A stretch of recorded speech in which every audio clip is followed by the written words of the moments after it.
that, in the opinion of the House, A, full support should be offered to survivors of thalidomide, B, the urgent need to defend the rights and dignity of those affected by thalidomide should be recognized, and C, the government should provide support to survivors as requested by the Thalidomide Survivors Task Force.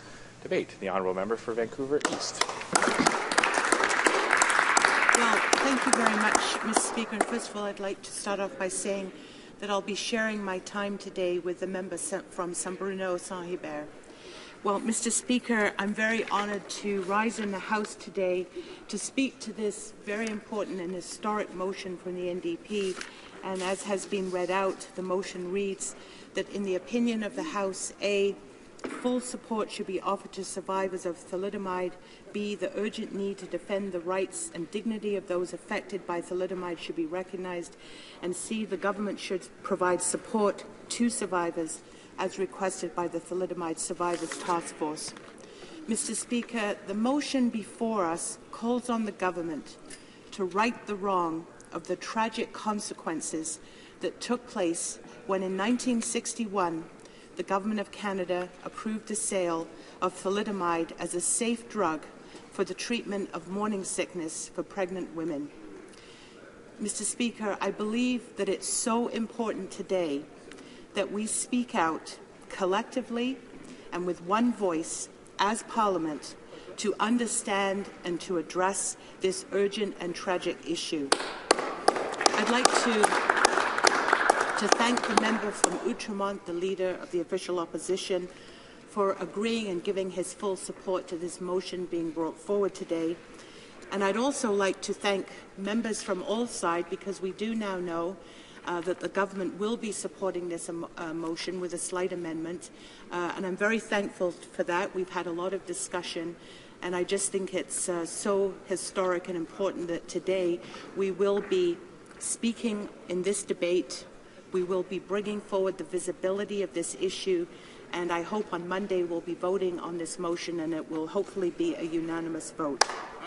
Bravo. Mr. Speaker, on Tuesday, I had the honour to be joined with my colleague from Saint-Bruno-Saint-Hubert by two members of the Thalidomide Survivors Task Force, Mercedes Benegby and Jose Lake, who came from Montreal to join us in a press conference where they spoke out and shared some of their experiences of what it's been like over more than 50 years to be a thalidomide survivor.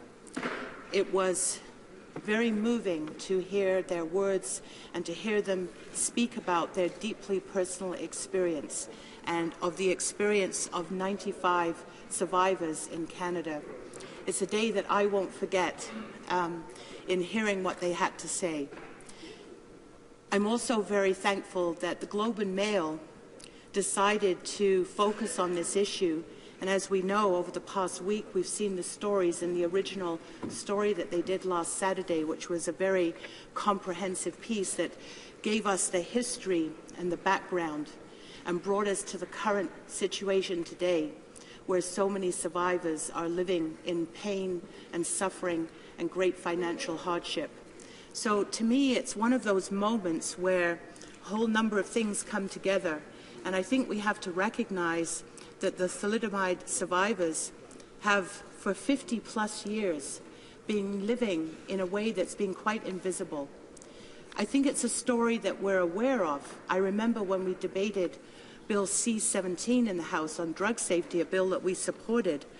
I remember when I debated that bill in the House, I mentioned the history of thalidomide in 1961. I didn't know then that just a few months later we would actually be debating the issue of thalidomide. And so there is some sort of continuity here and some historical importance to what we're doing. Because, of course, drug safety in this country is critically important, and the bill that was passed a few months ago, although we would have liked to have seen some improvements to the bill, it was a very important bill. But I think when we look at history and we see what's taken place in this country around drug safety, and we look at this terrible, tragic situation that took place in the early 1960s, it's really, I think, so compelling, and it speaks to the core of why we're here in terms of parliamentarians and legislatures who need to pay attention and need to ensure that there's proper regulatory oversight for safety. When this drug was first brought on the market in the early 60s, it was deemed to be safe. The tragedy is that when the story began to unfold and the consequences began to be known of babies that were being born, or women who had miscarriages, babies that were being born with terrible deformities, Canada was very slow to react. And it took decades, right up until 1991, for there to be even some discussion around a compensation. And even at that time, in 1991, the compensation that was made, when we look at it today, we can see how terribly inadequate it was to the survivors, and really did nothing to help them. The small settlement that they got, and they even had to sign a gag order that they wouldn't speak out afterwards, the small settlement that they got in no way could deal with the long-term effects of what they were dealing with. And so, Mr. Speaker, we know today that the consequences of the thalidomide survivors has left people dealing with very severe and debilitating pain. It's taken them 50 years of work, and this has taken a toll on them not only emotionally and financially, but of course physically.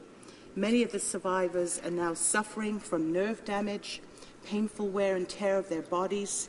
It has caused enormous challenges for them, including the loss of the ability to use limbs to care for themselves, damage to their spines and joints, which severely limits their mobility. It has impacted on their ability to have employment. It means that they've often had to depend on others for very basic tasks such as using the toilet, dressing, preparing meals, doing all of the things that we do daily that we take for granted. And I think now, 50 years later, as we see a group of people who are now aging, the health consequences of what they're facing are become even more serious. So it is critical that we not lose any more time. There are only 95 survivors of thalidomide left in Canada. I believe there were originally about 120 people, so some have already died. And as these survivors age, their health needs, their financial needs will only grow. So time is of the essence, and it's very important that we take this stand today, that Parliament speak out, and that we call on the government to right the wrong and to immediately sit down with the task force, the survivors task force, and begin the work to arrive at a just settlement for the survivors. And basically, that's what this motion will accomplish if it's passed. And I do want to stress that time is of the essence, that we cannot lose another day, another week, another year. We do have some precedents in terms of what other countries have done. So, for example, we know that in the United Kingdom, the government there is providing regular payments to survivors, and in Germany, they offered a one-time lump payment, and we know that the task force here, the Thalidomide Survivors Task Force, is asking the government to sit down and work with them in creating a program that would provide a one-time payment to address their immediate needs, as well as ongoing payments that would assist individuals based on their own individual circumstances. So it is something that needs to be done in terms of individual needs. Mr. Speaker, I do want to make a reference to, I've had lots of emails over the last couple of days, and I do want to make reference to one from one of our former colleagues, Penny Priddy, who was a Member of Parliament from Surrey.